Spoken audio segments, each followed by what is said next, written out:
బాలీవుడ్ నటి షఫాలి జరీవాలా గుండెపోటుతో మృతి చెందింది. కాంటాలగా రీమిక్స్ సాంగ్ తో ఫేమస్ అయిన షఫాలి నిన్న రాత్రి అస్వస్థతకు లోనయ్యారు. దీంతో భర్త పరాగ్ త్యాగి వెంటనే ఆసుపత్రికి తీసుకెళ్లారు. అయితే అప్పటికే మరణించినట్లు డాక్టర్లు ధృవీకరించారు.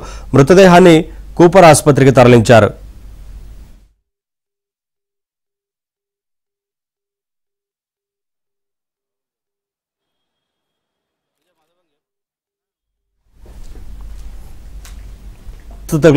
దీంతో భర్త పరాగ్ త్యాగి వెంటనే ఆసుపత్రికి తీసుకెళ్లారు. అయితే అప్పటికే మరణించినట్లు డాక్టర్లు ధృవీకరించారు.